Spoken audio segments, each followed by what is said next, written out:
Hello everyone, welcome to our sports news channel. Here you are always well informed. I ask you to please subscribe to the channel. Leave your like and thank you very much. One room, 16 head coaches, and hundreds of media members with their microphones, cameras and recorders. That is the scene for the annual coaches' breakfast at the NFL owners' meetings. The AFC coaches went Monday, followed by Tuesday morning with the NFC coaches, including Mike McCarthy of the Cowboys.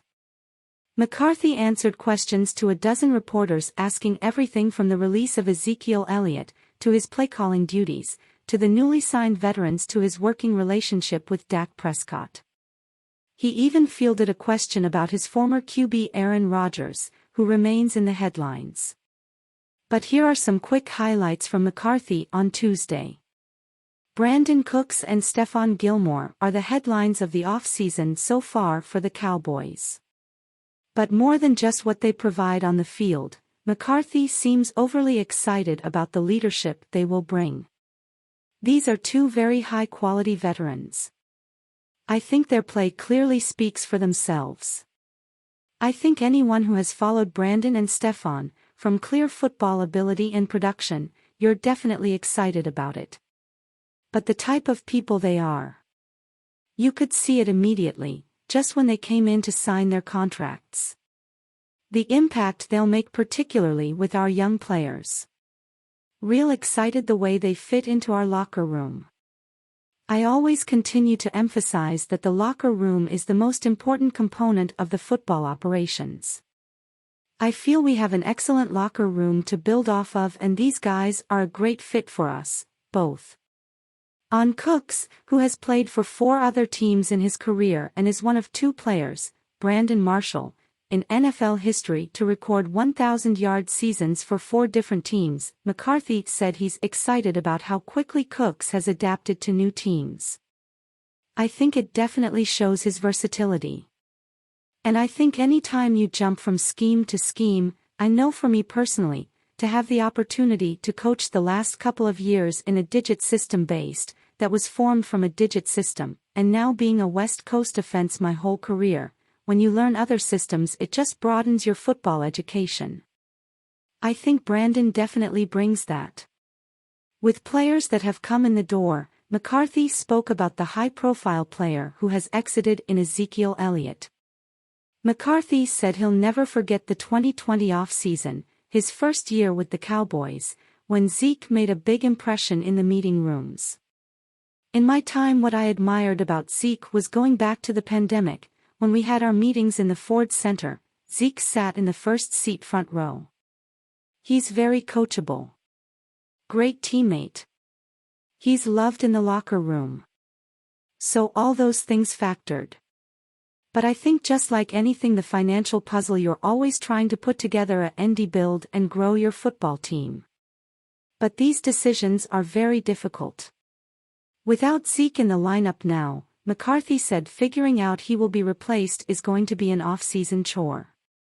Anytime you have a big change like this, just look at Zeke's opportunities, and I'll just speak on my time with him the last few years. Where do those touches go? So much of this game is made about how many times you run it or pass it, but it's really about how do you get the ball distributed to your perimeter players, and it's no different than Tony Pollard. Sitting there having Tony and Zeke conversations in the offensive staff, it's how are we going to get these guys to touch the ball? That won't change. You just look at where these touches go, and do some of the touches go to receivers, tight ends? The new backs definitely absorb some of those opportunities. Tony's will probably go up. Asked about Terrence Steele and the possibility of him working at guard, McCarthy said it'll come down to the position flex and getting the 5 best on the field. We're talking about it, yeah, McCarthy said of Steele working some at guard. We haven't got in there with those guys yet. Off-season program starts in April, but yeah, we're looking at all those things. McCarthy said he sees newly signed lineman Chuma Edoga as a versatile player who can play both guard and tackle, but, without a doubt, will compete at left guard. He's a good athlete. came in and did a nice job with his interviews. We feel like he'll be a good fit for us. Dak's interceptions have been discussed in length since last season, when he led the NFL with 15 in the regular season. McCarthy said he spent 4 hours in a film room session with Dak and QB coach Scott Tolzien recently this past month to go over not only the picks, but near interceptions as well. McCarthy called it a healthy exercise and something that is not uncommon in the offseason. As the new play caller, McCarthy said he doesn't envision a big change in how the offense will look, but pointed out that even when he was in Green Bay for several years as the play caller, the offense will always have some alterations year to year. I don't see a huge change in the run component of it. Schematically. Just like anything, if you put 3 play callers in one room and you give them the same playbook, they're all going to call it a little differently. I think that's to be expected. The second point is you have to evolve it every year anyways. If we didn't make the change at play caller, we'd be evolving anyway.